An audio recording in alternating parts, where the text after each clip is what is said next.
daba shakapra. Mele kadosh adele rabroshete prahai shatele mondo dobrosheke. Jesus.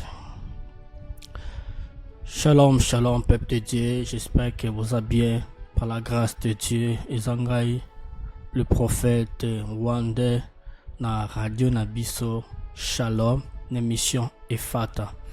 Ndenge to prometaki bino que l'émission Nabiso lelo to kozana mosali ya Nzambe aza surprise te parce que to tsaki déjà ba fiche to kozana prophète by father. By fire pona ko sunga biso na ba question o botinda elaki biso ezalaki telema ebele elelo mosala Nzamba za awa uniquement pona ko porter biso solution.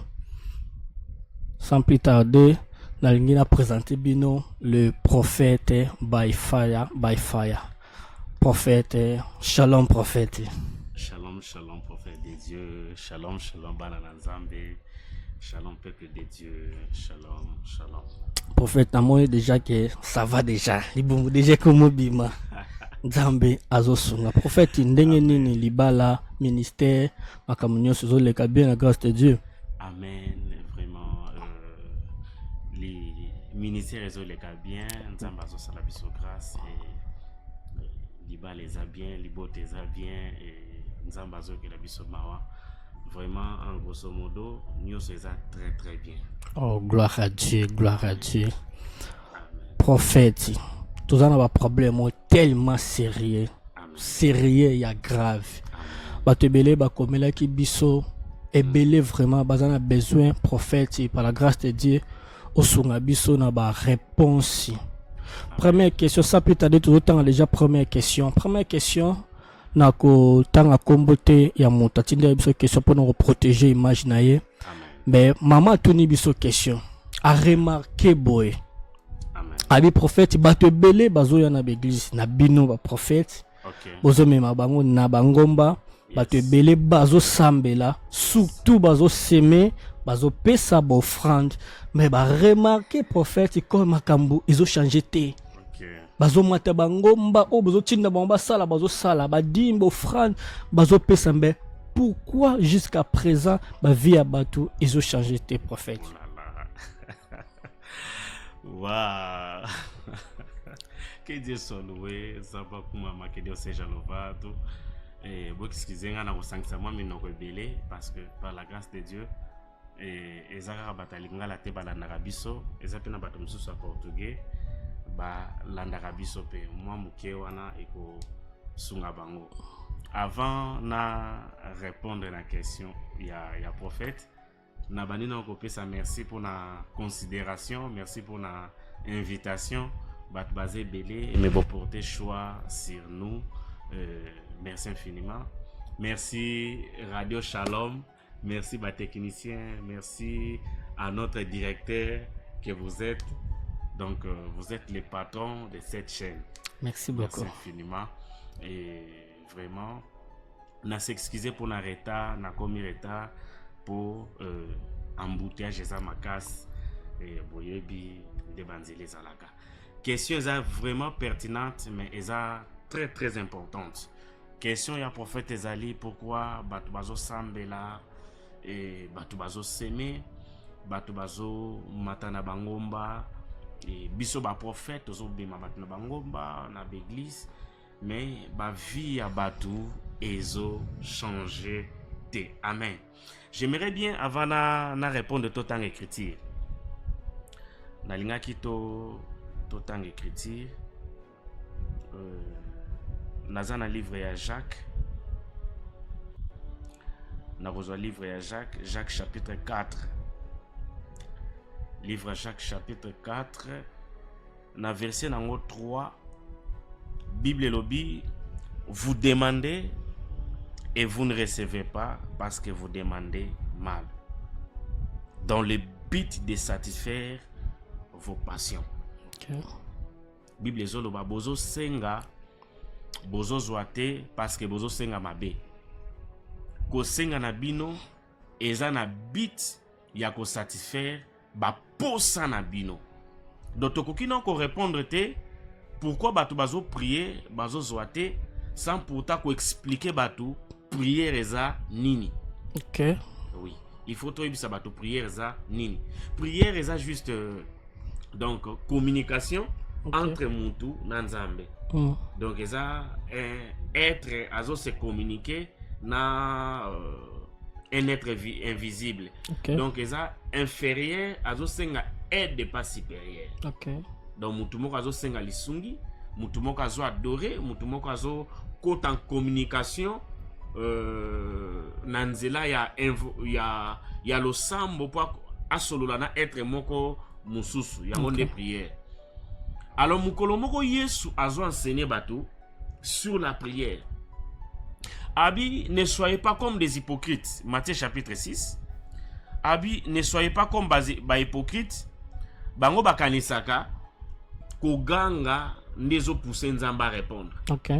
Bango bakanisaka ko crier ndezo pousser Nzambe à exaucer. Voilà pourquoi quelque part à l'obi dans verset 3 à l'obi, lorsque ça même au monde na gauche droite et batté. Donc ce que ça bola na gauche droite et batté. Il y a un bateau yo bakoma même comme atana bangomba bazo se filmer. Mutazo parler en langue. Mutakwe, je vis une vidéo, une sœur à quoi azo parler en langue, azo bon sali pour ta très très bien bon si ba maquillage après ba filmer. Ça voilà. Yesu alobi, vous demandez, vous ne recevez pas. D'écriture totangaki, mais Yesu azo expliquer biso sur la prière. Alobi bino boko sambe la boye. Alobi voici comment vous devez prier. Matthieu chapitre 6, na verset 9. Alobi voici comment vous devez prier. Boko sambe la nengeni. Boko bana notre Père qui es aux cieux, que ton nom soit sanctifié. Cela veut dire quoi? Prière ou ezalaka exaucé. Et sa prière, ya bato bazo reconnaître Nzambe logo la tata. Muto azo reconnaître Nzambe logo la tata. Cela veut dire mon sambe li faza la moana. Mon sambe li faza la relation, ya filiation entre ye na Nzambe. Balobi notre Père, le Père à qui nous appartenons, est aux cieux, est aux cieux. Notre Père qui est aux cieux. Donc celui qui prie doit connaître même l'adresse des dieux. Celui qui prie doit prier comme l'enfant, mais faut y bisigani nzamba zalaga. Bon. Alors écriture les autres baboye. Ce qui naza tata. Honneur ni bopé saranga. Donc bana baza obligé à honorer les papas. Serviteur a obligé à honorer les maîtres. Nyanga zo poser question. Ce qui naza tata. L'honneur ni bopé saranga. Mais Jacques alobi na bato bazo sambela. Ko prier za problème te. Mais exaucement prière ezaka soki bozo sombela na ba norme à prière. Imaginez mutu moko bazo senga Nzambe mutuka parce que frère moko azoki mutuka. To pesanga pona prouver bato mususu. On ne demande pas pour prouver. On ne demande pas pour des passions. Ce que ça pona ba posa ya nzoto. Ce que ça pona relaxa bato ke yo po sambela. Eza moka ba prière ezalaka exaucé te. Eza ba prière ya ba hypocrite. Donc prière ezalaka exaucé, eza prière eza na ba norme. Pourquoi ba tebele bazo sambela bazo zote? Tuna batwana bayaka peut-être pour na relaxer biso ke bayaka. Bazo na nzoto memite mezo ya te. Écriture zo ba entre dans ta chambre, ferme la porte. Il faut motema, mutakota na motema. À kanga toutes les portes et à prier l'Éternel. Mais notre Dieu, écriture Zoloba, toi qui écoutes la prière, tout le monde viendra à toi. Mais comment toi qui écoutes les prières, tout le monde viendra à toi, mais il y a des gens qui viennent et ne reçoivent pas. Ils viennent, mais ne demandent pas bien. Vous ne recevez pas parce que vous ne savez pas demander. Ça veut dire, prophète, ceux qui le lo bateau, bazo sambela, bazo mata bangomba, bazo gêné 50 jours ya jeûne 20 jours ya boy azo sema azo sala nyonso soki ba vie ya bato ezo changer te problème ezaki bato bazo sambela nde mabe le Dieu que nous connaissons c'est un Dieu qui exauce toujours.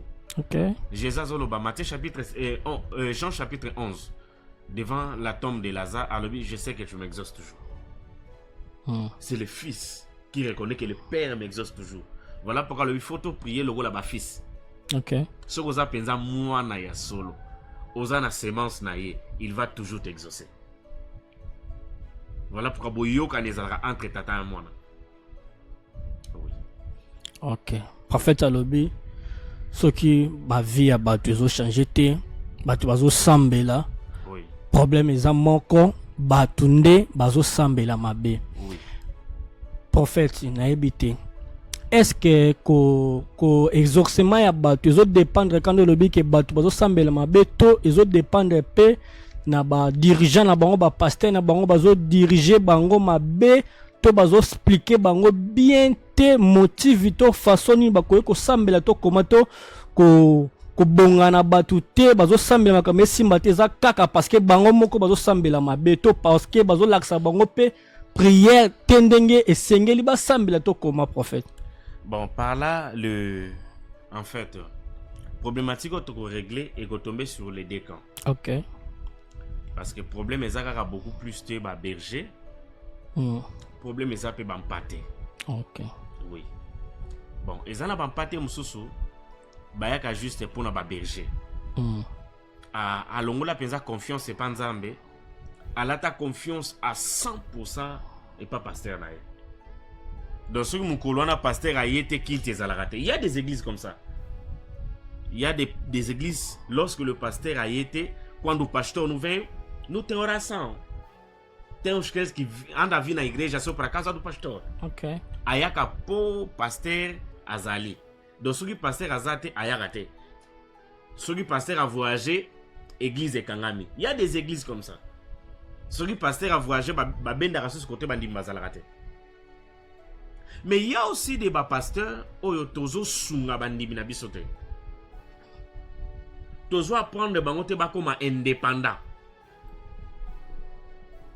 Surtout nous des prophètes. Okay. Nous sommes appelés à élever des peuples prophétiques. Mais il y a des prophètes oyo jusqu'à présent bazo mema batba dépendre kaka na bango. Voilà pourquoi lorsque Philippe a compris cela, Aïbisi Yesu, montre-nous les pères et cela nous suffit. Donc, et des bergers, tous en a devoir, ya olak sabato tata. Ok. Mutu ayebi tata na ndenga solo, aleka kakate na nzela na yo, même yo zate. Akoko leka directement chez les pères. Oui. Et d'autres choses, lorsque les bergers ne marchent pas bien. Ok. Ça influence aussi dans ma réponse. Oui.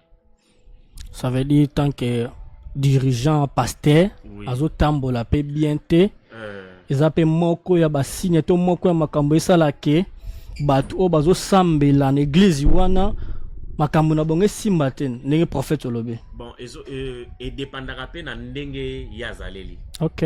Parce que lorsque ma boko ya Moïse azaki élevé, les peuples azo vaincre. Mais ce qui m'a beaucoup on a eza toujours nassé, les peuples azo subi ba conséquences. Ok. Donc le biko exaucement ya peuple, bénédiction ya peuple et dépendra pe na se ya Moïse nini bazali.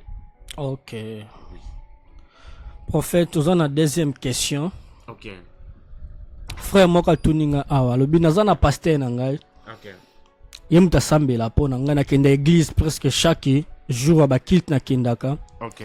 Mais naza pe na prophète na nga moko. OK. Yo mema nga na bangomba. OK. Alandelaka biso na prière na ndako. Siko nazo yeba te dimi na ngai. Na pesa ngo epa ya pasteur na ngai wana to na pesa ngo pa ya prophète o alandelanga ba prière to matakane bangomba. Papa na ezana. Azana pasteur na ye. Tata na ezana. Pasteur na ye. Voilà pourquoi les gens doivent être stables. OK. Bah foi ya batu il faut ezalaka stable. L'autre chose na linga qui n'est épinglé pe na question précédente, pardon, na revenir encore. Batu msusu Elias zolo baboye. Jusqu'à quand beaucoup clocher des deux côtés? Si balle et balle, botika la pas balle. Ce qui est éternel, la zanzambe, bosanga na éternel. Izama kamsusu nzamba zotala. Soka salelio oloba pasteur Christian Mutasali, nzamba pasteur Christian Mutasali. Son nzamba évêque désiré. ton nzambe ya prophète Trésor, ton nzambe ya prophète Eric. Il y a des bateaux, une seule personne dans un batatata 15. Ok. Dans une instabilité, il y a foi. Lorsque bateau bazo clocher na plusieurs côtés, parfois ils ont empêché nzamba bazo ebate. Ce qui se compte nzamba sali nzamba nani? Ya prophète ya memakona ngomba to pasteur na yo. Voilà pourquoi fatika la non na tata moko. Ok. Faza non na tata moko. Mutu wana za lokola tata na ye. Mutu wana nde mutako encadrer ye. Mutu wana nde mutako bomba ye. Mutu wana nde mutako lakisa ye nzela. Et papa wana za na droit ya kolia badimi na ye, ya kolia bofande na ye, ya kolia ba action de grâce na ye. Ça dit prophète wana o azomemakela bangomba azana droit et l'autre côté. Je vite vraiment d'entrer à la profondeur. Mais moi je dirais ceci. Prophète, peuple de Dieu, on a besoin de solution. Oui, solution qu'on appelle ces arbres, peuple de Dieu. Partout bozolanda biso na émission na biso efata na radio Shalom. Tolingi tolo babo yo mutu za na kati ya équation ndenge wana. Na lingi yebisa biso mwasi azaka na mibali te. Ok. Mwasi azaka na mobali moko. Ozala na tata moko.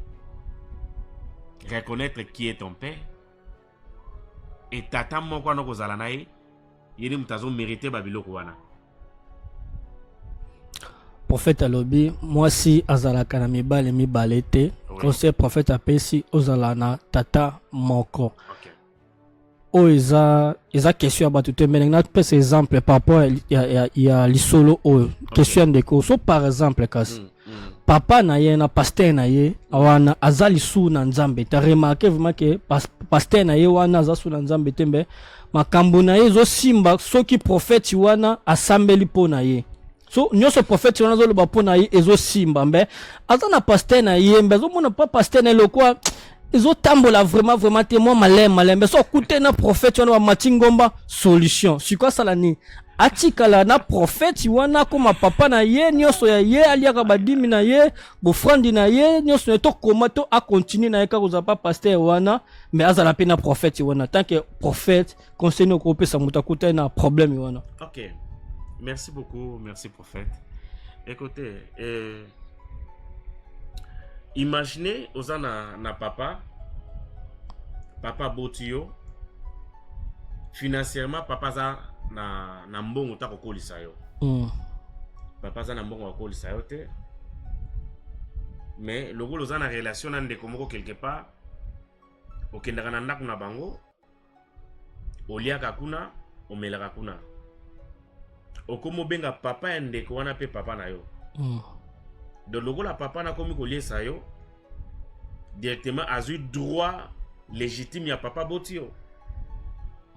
Koliesa tata wana koboko la tata wana to andako wana elongo le sang ozana wana nzoto te. OK.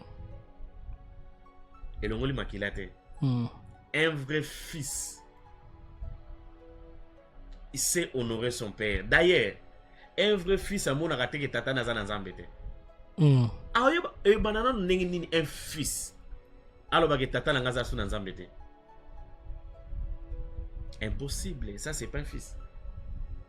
Est-ce que ça nzambe maître? Apparaît des mesures à bon nzambe. Va changer à tata te. OK. Église, je nous enseigne, je nous exhorte, on ne change pas de père. On peut avoir plusieurs maîtres, dit la Bible, mais on n'a qu'un seul père. On ne change pas de père. On ne change pas de père. OK, merci prophète na réponse na yo ba changeaka papa te. Amen. Prophète alobi ba changeaka papa te. Soki ozana ndako papa na yo aza par exemple na makoki te ya kofutela minerval. Kutena papa muninga azo futelo minerval elobi te ke papa muninga wana koma papa na yo za so papa na ote ba changeaka papa te. Et puis l'autre chose je voulais compléter. Et banana ndenge obanda loba ke tata na za na nzambe te.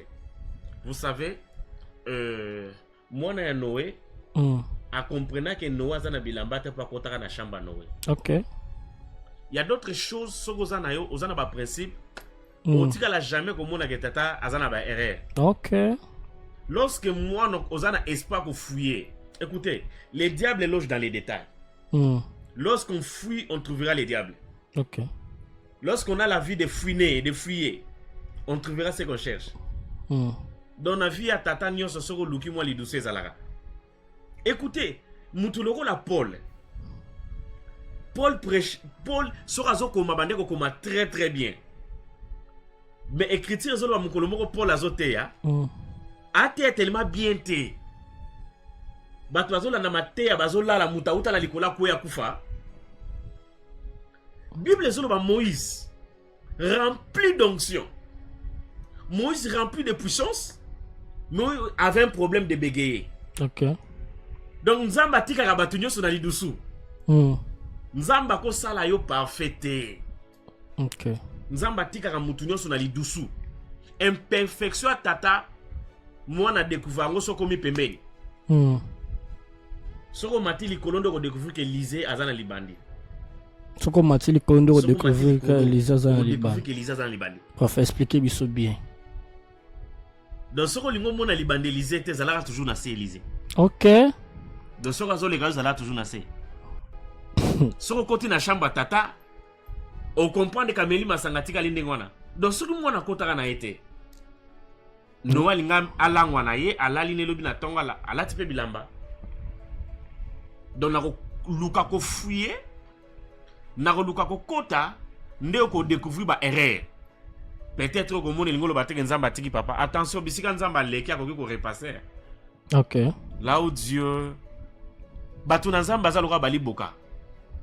Liboka batu te la pilipili. Sur le silo côté. Attention.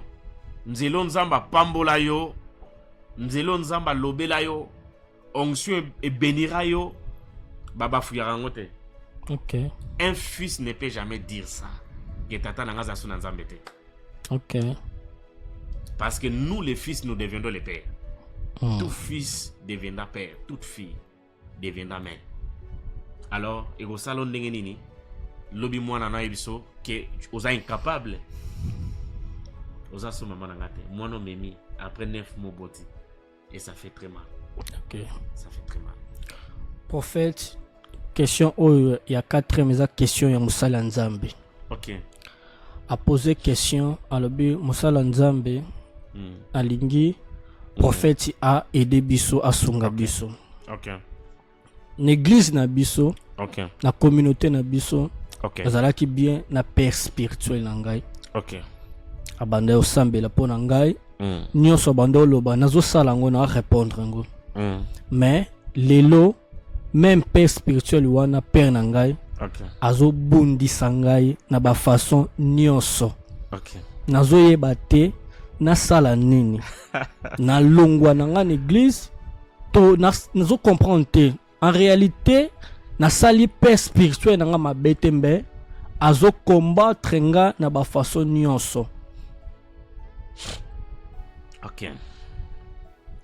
Ah, ndeko poser question yo nzamba pambola e, nzamba mona e. Sora zo landa biso na peso bambote et na prier pa na yo. Premièrement, nzamba fortifier yo. Deuxièmement, mon frère homme de Dieu, je voulais te dire une chose. En vérité, Bisiko Bandiko Kendeza très danger. Okay. C'est vraiment un danger. Tata abundisa mwana te. Moi n'a pas jamais pensé que papa abundisa. C'est un très danger. Ezalaka moko ba signe ba rébellion. OK. Ezalaka moko signe ba rébellion. Parce que un enfant ne peut jamais avoir une guerre avec le père. Que non, papa comme bundisanga, papa comme salanga boye, ça n'arrive pas. OK. Ça n'arrive pas. Ça n'arrive pas. Écoutez, il y a certaines choses comme ça. Nzambe soka lingi a éduqué yo. Nzamba zana ndenge éduquer chaque papa azana ba manière na ye a transmettre la leçon nyose utaka na nzela tata ezaka une leçon ezokota epa mwana ekota na nzela mwana parce que écriture ezoloba bana obéissez à vos parents. Okay. C'est le Seigneur afin que tu vives longtemps.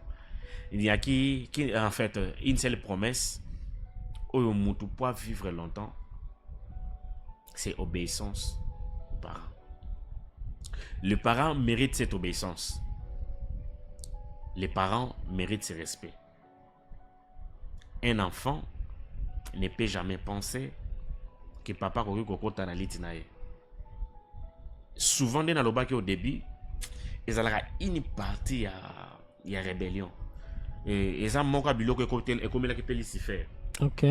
Lorsqu'il a commencé à penser, mon frère, l'ongola pensé wana, c'est pas vraiment trop bien. Et j'aimerais ouvrir aussi une parenthèse pour dire qu'il Éphésiens chapitre 6 wana. Baloba, enfants obéissez à vos parents. Menacez baloba, les parents n'irritez pas vos enfants. Ok. Oui, puis, et là, on me soupèse à la cas. Autorité mal comprise. Et mi maramuta ça là-bas, acte, monsieur Sebet Sabatoupe, ndeti libako. Ok. Parce que, même moi, naza moutou. Et comme on a battu mon moutaza peut fatigué. Moi, naza moukié. Namona pusani ba gangi la kabango sundenge mokote. Ok. Moi na soka komi kokola et comme rasero li solo. Voilà pourquoi hier ce comme qui tamo kotango bana bazokola, abi je ne vous appellerai plus mes serviteurs. Ok. Je vous appellerai mes amis. Il y a une intimité et kola kaya seka entre papa et moi.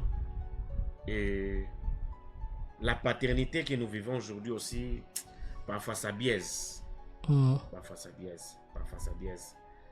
Et voilà. Mais moi je dirais à ces frères-là, à la fort, et à rester toujours sous les pieds à papa. Oui. Alors la oiseau qu'on a monté mawana. Et ça m'a dit peut-être tata pas zolinga talae, son un fils loyal. Ok. Oui. À demeurer avancé. Avancer. Yes. Prophète Alobi, peut-être cause à la paix moko ya ba signe papa azota lazo vérifier ce qui moi na wana azana patience to aza toujours fidèle na ye. Donc moko tuni même question abi prophète. Ce qui siko na remarqué que papa nanga perspective nanga banda ki bien en Nzambe mais ils ont monana vraiment que papa nanga asimbi en d'autres termes a koti banzela ya mabe biso nyonso tozomona que papa koti nzela mabe na continuer toujours ko to saye ko zala toujours na se makolo na ye to soit na longwa nanga église ndeti nzela mabe nini ça veut dire papa asimbi akoti banda kwa nganga asimba akomi initié na makambo ya mabe. Je dirais comme ça. Dans le bas qui est au début, dans le bas qui est en pensant les bandeliers. Ce qui moi Noé a découvert que Noé a zani, c'est qu'à côté de la chambre Noé. Ok.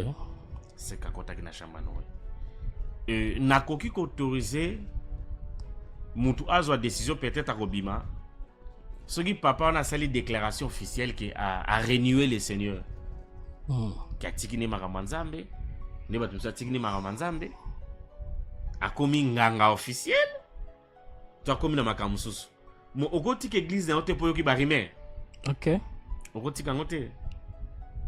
Poyo ki barime, tu o tiki église. Non. Na ogoti kangote. Na ogoti kangote. Ça nous arrive tous. Imaginez, dans une histoire, une sœur. Sœur wana azaki na problème à maternité. Ça peut 9 ans à Botate. À l'époque, nazo fana na samba la sœur aye azaki na ba problème ba miom biloko ebele. Après un moment de consultation, la délivrance, la sœur a recevoir sa délivrance. La sœur a commis même Nazen. Après, comme Nazen, c'était une des personnes où va se lever pour me combattre et dire du n'importe quoi. Ces choses-là arrivent toujours. Est-ce que tout ce que les gens disent à Larry est vrai? Non. Oui. Ok. Ils ont la réalité. Ce qui n'a eu qu'à tiki nzambe officiellement. Que tata penza lobino na tiki nanga makama nzambe na longo mosali na nzambe a renoué akina makama mususu. Là, il peut quitter. Ok. Mais ce que ça va rimer, non. Moi na kanga matoi. Ok. Prophète, de comment moi si a tourné biso question. Ok. Première question na ya nga banan avant à la deuxième question. Okay. Est-ce que kosambela na ba bougie eza mabe eza biblique to eza mabete? Que Dieu oyebi tozana temps oyo église ezokende na risque makasi. OK. Église ezokende na risque makasi. Lorsque Jésus accueillit a essayé bango bozela botika la chambre haute. A promettre bango d'autres choses. A promettre bango le Saint-Esprit. OK. Alors lorsque l'Esprit viendra, vous enseignera toutes choses. Moi je vous dis, toute personne qui prie avec des bougies, la pratique wana, il est dans la fausseté. OK. Je vous dis, il est dans la fausseté. La doctrine que nous prêchons n'est pas la doctrine des bougies. Non. Tout comme limiter mon limo nanzambe. Tout comme limiter mon limo nanzambe. Ça veut dire ndenge pasteur na ye, prophète na ye, azo sale prière, ayebisi asomba bougie ya pembe, bougie ya rouge, bougie ya noir, bazo pelisa ba sala ba prière. Ça veut dire prophète ne pasteur ne wana za nzambe te. En fait, peut-être Aza ignorant. Ok. Peut-être Aza ignorant. Peut-être Aza ignorant. Je sais pas, peut-être une inspiration. On m'a inspiré parce que mon limo nanzamba peut inspirer le romoko sala yango. Mais moi, non ne comme langate. Ok. Non ne comme langate. Mon limo nanzamba il s'en a prié avec des bougies. Et natika la pe comme on pas tata langate. Ok. Et mon père oracle, je l'ai jamais vu avec des bougies. Et moi son fils alors. Question na ezali lokola batinda ki asambela na ba bougie prophète lobike ba bougie ezabiente. Ça veut dire asalangote. A prier par la foi, asalangote. Asalangote. Asalangote. Tolandi prophète alobi prier par la foi. Ça veut dire ba prier na ba bougie wana ezanango importance vraiment te. Ça veut dire bougie te muto ko sala ke prière non nzamba yo kango. Mosakoli, je vous dis en fait j'ai déjà prié pour une personne a un problème à ma colatambo la raté. Par la foi il a marché. OK. Par la foi avec na mawayanzambe je vis des guérisons presque mingi. Par la foi na mawayanzambe je vis des miracles. OK. Alors et là on dit de convaincre nga que bouger ko big sa ko le ka mananga. OK. Aussi longtemps nga nanzela ya foi je le vis, je crois à ce que moi j'ai. Nzambaza belé. Moi je crois Nzambaza est belé. Oyo toyebi na Nzambeza totalité Nzambe te. Mais na particularité nanga, moi je crois à la foi. Et non ces choses-là. OK, oui. OK. Prophète Alobi, prière par la foi. Nzambe ako yanola yo. Tozasu na sacerdoce aronique te. Oh my God. Prière par la foi. Nzambe ako yanola yo. OK. Osala nzambe moko atoni biso question. Abi prophète. OK. Naza na problème moko. OK. Masa na ngai aza prophète. OK. Akotinga na sacerdoce. OK. Mais orienté biso to kende kosala sacerdoce na basango. Okay. Pour na ministère na biso ekola esengo to kutana na basango so to kutani na bango bako sene biso makambo o ba pasteur bino ba prophète boyebi te ba secret ngo eza pa ya basango sacerdoce bonganga eza pa ya basango. OK. Na ozala direct epa na ye papa nzela zokende je te dis so nano kete zonga. OK. So nano kete zonga muta ko enseigner toute chose c'est le Saint-Esprit. OK. Muta ko enseigner toute chose c'est le Saint-Esprit. Muta ko enseigner toute chose c'est le Saint-Esprit. Et puis un mot ça me fait très mal hein. Muta kende ko simba kisi pour ça ila nzambe. Oh my God. Oui. Muta simba kisi pour ça ila nzambe. Bien-aimé dans le Seigneur, on a un secret pour le ministère Mata. Comme Mata ministère est dépendant de bisoté, est dépendant de Nzambe. Maintenant, mutazana appel na ye, maintenant mutazana ministère na ye. Oui. Donc bah et le ça là beaucoup plus c'est ça convoitise. OK. Mutunyo salinga ko mandenge o wana kuna zali. Alinga sala makambo ndenge o wana kuna salaka. Biso nyo tozana appel mokote. Biso nyo tozana makambo ndenge mokote. Soki ba oba sanzaka moto bazali ba oba kalmaka moto pe ba kozala. OK. Soki ba oba yoka bazali ba oba monaka pe ba ozala. Alors soki mutu nyo saza o afandaka na kiti o osala na kiti ozala wapi. O osala kiti ozala wapi. Contente-toi na oyo zanango. Na ozo aspirer na do amolimo na Nzambe, sambela Nzamba opesa yo. Luka ba oba zanango ba prier pour na yo. Aller chercher basango pour bazo kende ko initier yo par des choses où ko nuire ta vie. Bazo kende ko baby sa yo par des choses où ko cobra yo à l'avenir. Oui. Prophète. Oui. Maman moka tinde biso message à lobby. Aza desi yandi makasu te na ba prophète. Okay. Surtout ba prophète ya ba jeune. OK. Alobi abano samba l'église moko pasteur na yazaki prophète. OK. Abengisi master na ye ya prophète ba ye na église. OK. Quand ba komi na église, Okay. master wana prophète ya pasteur na bango a prophétisa pour na vie na ye. OK. Atinda ya sala semence. OK. Asala semence. Okay. Mais na suka loka pasteur wana ba beba na kina prophète o invitaki. OK. Kosone salami pasteur wana o ya prophétiser pour na ko yebisa ke nyoso lobaki pasteur na bango moko muta yebisaki. Ça veut dire quoi? Nga naza prophète na invité yo na église nanga. OK. Na yebiso si survie ya mama moko biloko za na mbongo na église na expliquer onyo survie na ye. Okay. Mama na jour a seme mbongo. Okay. Fale na pesa yo ndeto yokanaki na boy ko pesa ndeto yokana a cause ya kanda wana. Amen. Yo ke ko yebisa mama wana partir le lobby ndi makasu na ba prophète te ba pamuna bina ba prophétie wana ezabo yokanaka. Okay. Bosalaka ba makiona. OK. Tant que yo prophète nga na yebi oza prophète vraiment ya Nzambe. Okay. Yes, Nzamba ku mama. Nazo répondre à la question est très importante. Nazo pesa mbote pa mutu moko asalinga si naza en ligne. OK. Grand frère nanga propre tozaka tokokana makasi. Yeah. Grand frère nanga kombo na ye Alain Ditoko et puis na saluer toute la famille Ditoko. Yazola nanga na Belgique. Nzamba pambola ye. Na pesi mbote pa mosali na Nzambe Emmanuel Chimbalanga azolanda biso. Nzamba mona ye na saluer le révérend pasteur Serge azana biso. Na saluer tonton nanga Emile Bela Baku azolanda biso. Nzambe a kumama. Na saluer mama Jair, mama Rit by fire. Aza connecté azolanda biso. Merci évangéliste Ben. Nous avançons, prophète Christ.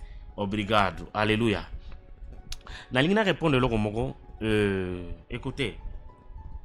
Premièrement, il faut toyeba quelque chose. Toyeba le moko. La vie est une vie équilibre. Ce qui te roloba ba vrai bazali parce que ba faux pe bazali. Oui. Même Nathan Jésus, ba bar Jésus pe bazalaki. OK. Ba les magiciens pe bazalaki. Donc ce qui te roloba le vrai parce que ba faux pe bazali. Et puis ba aussi la té. Ba aussi la té. Bible sur le livre Matthieu. Je pense et ça et dans la Matthieu chapitre 25 sur la bosanité. Bible sur le baboy lorsque Yesu akoya aroya te po bongola ba buki ba koma ba agneau. OK. Ba buki ba kotika la ba buki.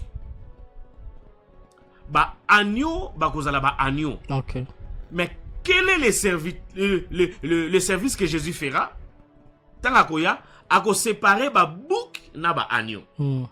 Donc ba faux ba kozala toujours, ba vrai ba kozala toujours. Maye kozala toujours, mote kozala toujours. Mwasa kozala toujours, mobala kozala toujours.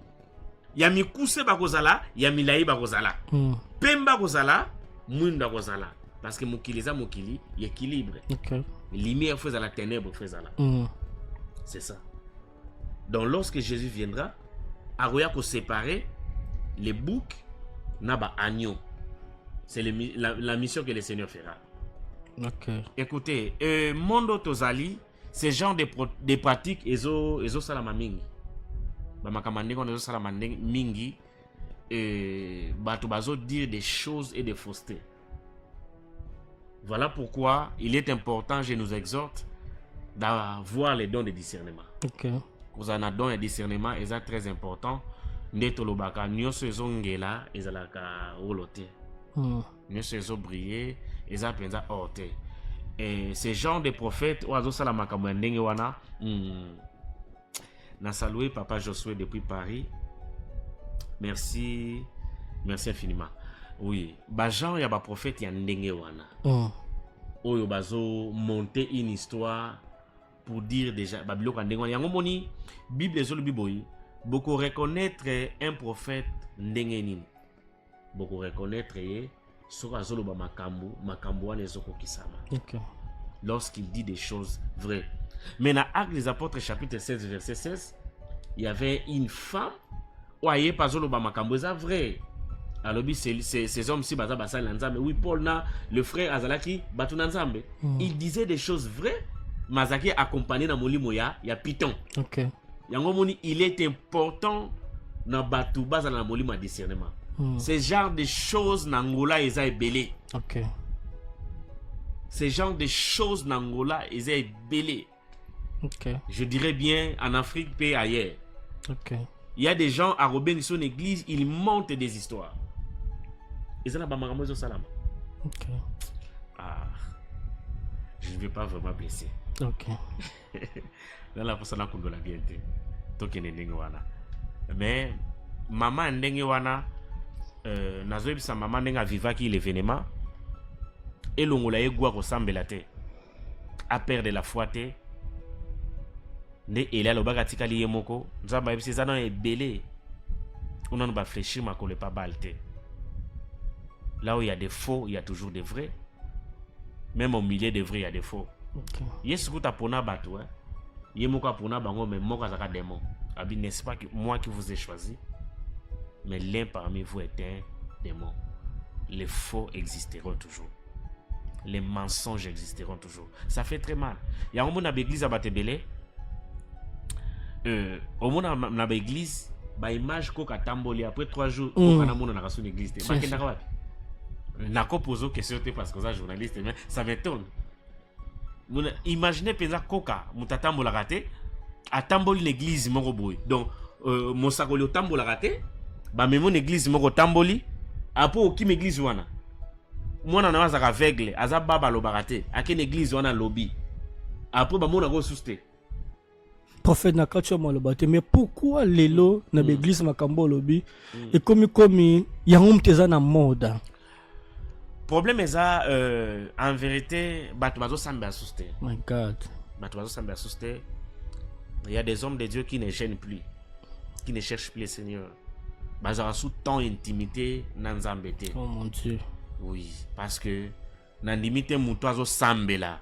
Azana communion na molimo nanzambe, a osala attaché na babiloko wana. Nous croyons au Saint-Esprit. Nous croyons au don du Saint-Esprit. Nous croyons à la puissance. Et écoutez là qui biso mosakoli. Maman tokutana kana l'autre fois. Si. Côté ya mabo. La maman zo témoignage zo la sa vidéo. Azaki na problème ya lokolo tanga benga lokolo zaki ko vimba na vidéo. Après juste une prière, maman lokolo e kondi toke kutaye malga zo titibe mais lokolo e kondi. Soki déjà nzamba zo sala makambo ndenge wana sans bougie. Soki déjà nzamba zo sala makambo wana sans mankiona. Mais pourquoi chercher Makion? Donc, ça, bazo prier les sous-soutés. Ils n'ont plus le temps de chercher l'éternel. Et l'autre chose, c'est la convoitise. Mutu nyonso, alinga sala makamundeti batu nyonso. Batu ba yeba ko se limiter, bisika nzamba limita bango. Ok. Biso nyonso toza ndenge moko te. Sala bisiko sukeli. Sala bisiko sukeli. Prophète, si toza na question moko nanga moko esalingai mawa. Ok. Ndeko moko azotuna question. Ok. Abi azolinga miboma prophète. Ok. Azoyeba soute asala nini culpabilité zo mataye. Oh. Alobi abandaki akola na ndako ya oncle na ye. Okay. Oncle ne muta bokoli ye. Okay. Quand mama na ye na papa ne bakufi, oncle ne tazwaki ya bokoli ye. Ok. Na ndako ya oncle na ye, mwana ya oncle na ye Okay. ya liboso asimbaka. Mm. Ye ayibaki mbongo oncle na ye. Mm. Oncle ne kanga ye na ndako alobi nani azwi mbongo aboyaki koloba. O oncle na ye akangisa mwana na ye liboso, akanisaki ke mwana na liboso mutazwaki mbongo wana. Ndenga kangisaki salaki mwana na pasi emema ye tina liwa mwana nina zabwe akufa, mwana oncle na liboso akufa pona shock wana. Ye akolimba zo sentir culpabilité ezo mataye. Azo yebate asala nini?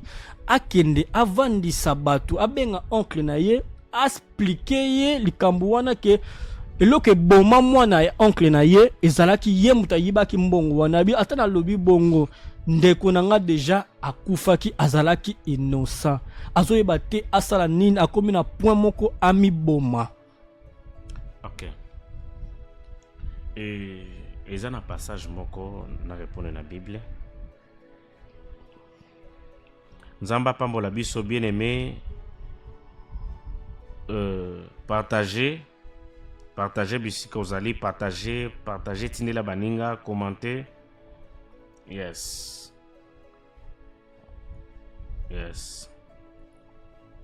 Partagez. Nazoluka verset wana. Proverbe chapitre 28. Fais ça dans Proverbe. Partagez en haut. Proverbe chapitre 28. Yes. Na verset en haut 13. Bible et le Bible. Celui qui cache ses transgressions ne prospère point.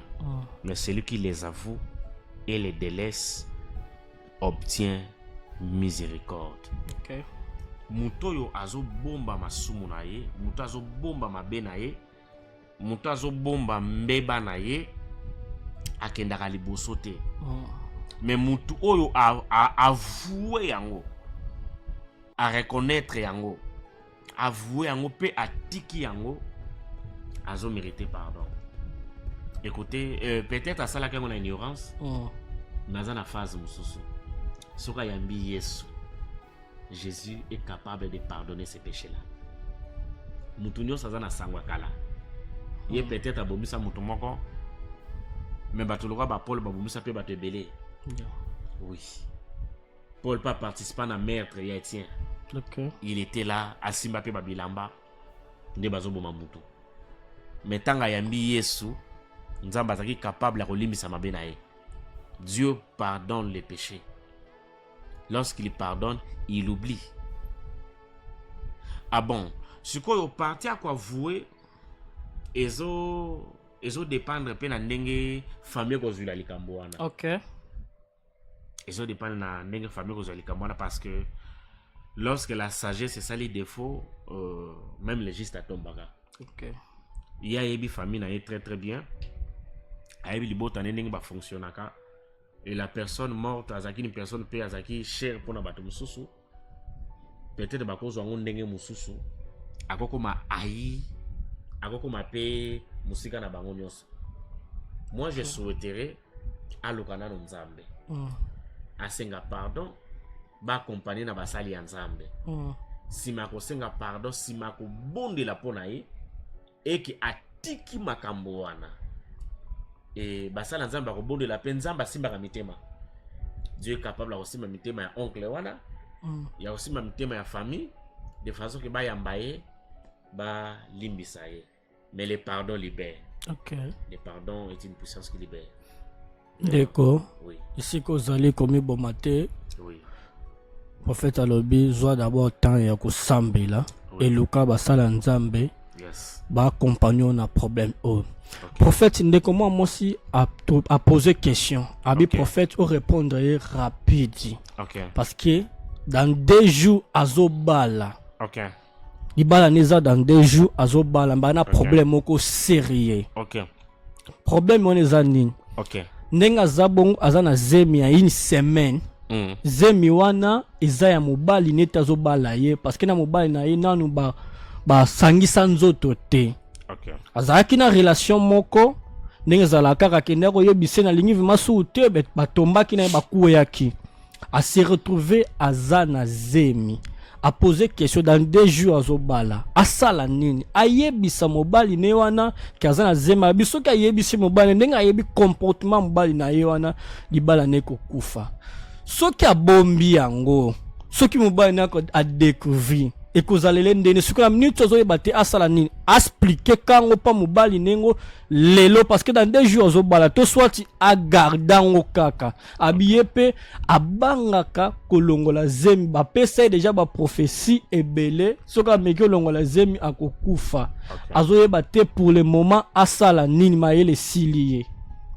que Dieu soit loué. Ma sœur bisiko zali ozoyo kabiso. Bisiko zali ozoyo kabiso vraiment na saluer yo na pesi yo mbote eza problème très sérieux. Le problème pesa mele biso sœur aza na zemi mais zemi wana eza ya mobali na ye te.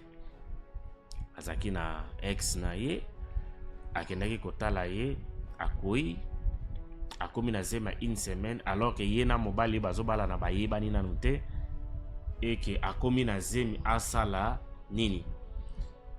Avant tobanda ko répondre yo ma sœur nayebisi nanu na suka kolongola zemi ote. Kolongola zemi ote kotangisa makila te. Kosala crime oyo te. Écoutez, Bible ezoloba boye. L'amour pardonne tout. L'amour pardonne tout. L'amour excuse tout. Nabona na zonction na sima. Na rappelé yo combien o trahi mobali na yo. Na rappelé yo moi ça en relation ou à se respectaka. Akoki jamais kokende ko rendre ex na ye visite. Non. Mobali ou à se respectaka. Akoki jamais koluka akutana na mon ex na ya commis déjà en relation. Non, ça ne se fait pas. Et à respecter. Donc par là, ce qui moi ça sali makama ndenge wana à respecter mobile na été. À honorer mobile na été, et ça vraiment crime. D'autant que le trahison, infidélité, et ça raté bato baketi na acte. Ce genre de choses. Parce que jusqu'à présent, ils ont bato en couple. Mais asengaka mobali moko bo mususu akota lingaka ye matini lake ba unité. Azan couple mais mobali moko asela ke ba transférence ba levantamento se carton. Azan couple mais mobali mususu mutapesi mbonga biloka kolia ayina ngona ndaka lambeli pe mobali. Ekomaka. Voilà pourquoi en grosso modo soki moko pozo yo kabiso oza na vie ya boye to conseiller yo bima na vie o eza faux copy. Yes. Na lingi na répondre c'est na yebisa ye boy. Alobi ayebi mobali na ye makamba ndenge wana soka yebisi mobali na ye e mobali ako boya ye mobali akotika ye. Naza na posa osa asala ngo d'abord te pona mobali mais asala ngo na pona ye moko. Parce que aussi longtemps aux eloko ona motema parce que aza capable kozana mobali o babalani. Après, il s'appelle mon ballon qui s'est amené par une semaine. Oui. Mais, à cause de la charge, je suis pour la vie na ye mobimba. Kolongola zemi ote, kobomba ngo peto ko c'est la mobile o keza ye. Et cause de la charge, ou ko déranger yo toute ta vie. Toute ta vie. Et l'eau qu'on nini okoki ko sala. dans moment ya boye. Premièrement, ceux qui ont un pasteur et que bango mibali ba fréquentaka la même église, à mon pasteur a expliqué ses problèmes et pas pasteur. A kende avoué. Oyebi ke bandimi lelo bazaka suna kapasteur ko tubela te. Ezana batu msoza pasteur ezana bandimi me bandimi ngo kala batubela te. Ya bandimi ngo neti bango neso bakoma basanto. Oui. Mon pasteur expliquer les problèmes que pasteur na koi, pasteur na sala ki boye. Si ma pasteur ko yoka yo o tubeli akobonde la pona yo bo sambela ensemble. Moi je crois parce que belobi nzamba simba ka mitema aza capable à kosimba motema mobali na yo soki boyebisi vérité. Vérité koko osale passe mais kotika la vérité. Nzamba zanzamba vérité, nzamba zanzamba mensonge te. Solo na pasteur ensemble avec ton pasteur soki yo ko solo la na mbali directement te et pasteur ako aider yo ba affronter mobali avec sagesse nzamba aussi ma motema. Vaut mieux libale kufa vous a sauvé pour le but vérité que ofanda na libala na mensonge. OK. Vaut mieux libale kufa le but vérité mobali asiliki aboyo pokomaki na zemi à cause erreur na yo. Que ofanda na kata libala ne loko moko boye et ko banda ko déranger bino toute la vie. Voilà pourquoi ma sœur commis bon matin, commis salamabete, mon pasteur. Ceux qui vous en a pasteur, cela veut dire beaucoup en a parrain. Mon a parrain, ensemble, bon sur le mobile na yo. Ceux qui ba parrain bazate, affronter mobile na yo, yebise ozane loko moko lingo yebisaye. Et moi je souhaiterais au sala yango avant mariage. OK. Ko bala na ne loko na motema te, bonde la nzambe, lo banzambe limbisanga. Nzamba za nzambe ya mawa, nzamba ko limbisa yo. Mais kota libala te na makamba bona motema. OK. Que Dieu vous bénisse. OK. Prophète tozo kende na biso na suka ba question ze belembe tozo tanga question moko prototype la yota o pambola o sambela pona peuple de Dieu. Balobi na prophétiser. Ba bio prophétiser to tanga question o ya mama o alobi boabi. Amen. Na ndako na ya balali na mobali na ye. Yes. Ba vandi tam vraiment ya moi bien. OK. Ana 4 bana. OK. Mais moi na liboso quand le prophète nous expliquer makambo yo eza même quand yé pas anango. OK. Moi na liboso azalaka mwana ya mobali na yete. OK. Mwana na ya mobali nete mobali na yebite et na bana no so 4 bazana bango mwana oyo mobali na lingaka makasi eza mwana wana liboso mais azalaka mwana mobali nete. Alobi ndenge lobi bosiko yepe ayebisa mobali na yeke mwana oyo tozalaka na ye mwana wa liboso azalaka mwana yote azalaka mwana ya mutu boye boye abi soki na yebisi ye na mwana lokwa libala na ngai kufi pe makamu nyonso ba projet nyonso mobali na ngaza pona mwana oyo akansaka mwana ye na mwana lokwa kokata ngo nyonso azoyeba te asala nini kango répondre pona problème ya ndeko mwasi yepe makambo wana vanda na mutu ta yebi e matiye azoyeba te asala ndenge ni parce que mobali na en vérité ayebi na yete a continuer na ye ko garder na ye secret wana to ayebisa mobali na ke mwana oyo liboso azalaka mwana na yote. Merci infiniment prophète. Nazo benda attention ya batu par rapport à l'isolo oyo. Eza vraiment trop sensible. Avant de répondre, nazo lingana ebis église na Nzambe boy. Lola eleki libala. OK. Église du Seigneur. Bokondi na Nzambe eleki musala. Bokondi na Nzambe eleki succès. Bokondi na Nzambe eleki nyonso tozanango. OK.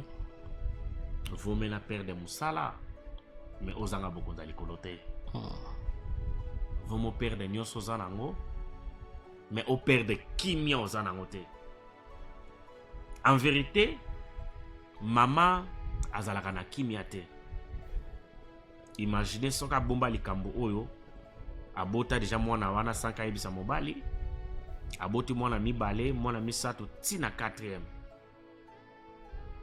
na mwana mibale kansaka za motema makasi na mwana troisième akanisa za motema makasi, mais na quatrième motema cédé. Donc cela veut dire nzambe muto azo touché na motema.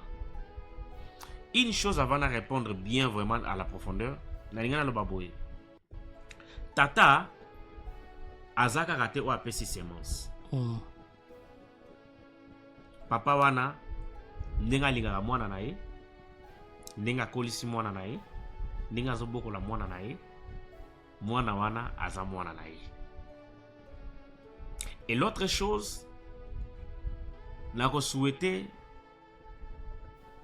mwana wana to épargner na makambo oyo. Okay. Bandeko na ye pe misato wana baza l'épargner na makambo oyo. Ce qui va découvrir que oyo azalaka ndeko na bango te, peut-être à l'avenir akoki ko vivre makambo Jephté à viva. Jephté ba bengana ye balobi oko hériter na biso te. Pose la mwana ya mwasi ya ndumba. Na boyi mwana oyo a vivre risque oyo lobby, surtout kaza mukolo. Ba makamba bo sala ke mukolo akoli maza na autorité te. Ayesa bana bobi manandako, babi ndako atata na biso. Bozo sala makelele, ngala lingina tala TV atata na biso. Makamande ngone komaka. Alors ngala lingina loba boye. Ndeko na nga ya mwasi bisiko zoyo kanga. Ndenge na lobaki au préambile, lola eleki libala. Ndenge makambo ebetio na motema, c'est que nzambe azana posa a sauver yo. Alors, mon importance à mobali ya kosunga ye, mon importance pas kosunga mwana oyo. En tout ça, la même formule n'a pas ça qui pour un problème précédent. Et ça peut même formule au ko précédé pour un problème oyo. Bible lo biboye muto yo azo wumela na lisumu ako prospérité ou azo bomba lisumu. Proverbe chapitre 28 verset 13. Celui qui cache des transgressions ne prospère pas. Mais celui qui les délaisse et les avoue obtient miséricorde. Ce qui bozana isika bosambelaka vraiment kutanana pasteur tubela makambo oyo akosambela pona yo okosambela okosenga nzambe pardon. Nzamba limbisaka lisumu, nzamba limbisaka ba erreur, nzamba limbisaka mabe. Ensemble yo na pasteur bosolo na papa. Nebika ko silika, nebika ko akoyi ko agir ndenge selon ndenge ko yambela likambo oyo. Soki bozana pasteur te, il est important comme on a ba parrain ko soana bango makambo oyo. Il est bon ya kwa vouer ko longolelo ko zana motema ki orate bo konza likolo à cause de loko zanango. En vérité ozalaka na kimia te. Ma sœur, jour ko bimise loko na motema, je vous dis, okoma na kimia libela. Jour ko vouer bimise loko oyo. Mais ngana ko conseiller yo ozwa temps ya ko bondela nzambe. Donc on est en contact na biso serre ya liboso na serre oyo après émission bozo nga sous en contact na prophète et je souhaiterais prophète to kutana na ndeko. OK. To kutana na yo to sambela pe pona yo nzamba ko sala yo grâce na mono zo tenir mi pona libala oyo. OK. Libala na yo ko kufate mais makambo zo sala ozo sauver des pères que lobie comme la pe bana na yo te. Makamba boyango ko makaba lien et me makaba malédiction. C'est le temps d'arrêter cette chose. Soyez bénis. Amen. Prophète tana biso komi na suka. Amen. Pepe yede bazaki tellement ebele ya kolanda yo. Alléluia. Petit quelqu'un na 5 minutes. Yes. Prophète au béni Pepe de Dieu aux prophètes Alléluia. ndenge nzambe akorienter yo ndenge komema yo au pambola peuple de Dieu. Shadarabasa. Merci beaucoup. Oh rabasaka baya chanto dilegas. Ikanta rababababa. Nzamba pambola bino, nzamba pambola bino, nzamba pambola bino. Nalingi na pambola biso, nalingi na pambola biso. Soko zawana loba gloire au Seigneur. Komela biso na commentaire loba gloire au Seigneur. j'ai vraiment envie de nous bénir une bénédiction prophétique na 5 minutes otikali nango yo mutolandi biso. Que Dieu a bénir yo au nom de Jésus. Que Dieu vous bénisse au nom de Jésus. Que Dieu vous bénisse au nom de Jésus. Que Dieu vous bénisse au nom puissant de Jésus. Yo mutozana ba problème o ezo sala motema pasi. Ozana ba problème o ezo toucher motema na yo. Ozana ba question ezo déranger vie na yo. Ozoye bate okobandelango wapi. Je prie et je décrète au nom puissant de Jésus. Que Dieu te donne la solution. Que Dieu te donne la paix au nom de Jésus.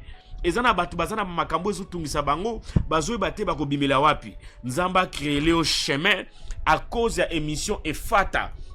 Nzamba fongola un chemin de sortie au nom puissant de Jésus. Qu'il y ait une sortie, qu'il y ait une sortie, qu'il y ait une sortie, qu'il y ait une sortie, qu'il y ait une sortie au nom puissant. Je pressens dans mon esprit. Nazo yo kanakata motema nanga, il y a une femme au moment où l'on a biso en direct. Moka ba makambo tolobeli awa ezo concerné peyo. Après programme oyo, kota en contact na biso. Okoza la mobali, okoza la mwasi ke makambo oyo concerné yo. Ozane loko moko sala jusqu'à présent, okoka ko longolango te na motema na yo koma lokola kilo. Kota en contact na biso, toko sunga yo. Que Dieu vous bénisse, que Dieu vous fasse grâce. By fire, by fire, by fire. Nous vous donnons rendez-vous demain pour le programme. Il y a le temps fixé par Dieu à partir de 17h juste et à partir de 16h30 de Luanda. Que Dieu vous bénisse. Amen.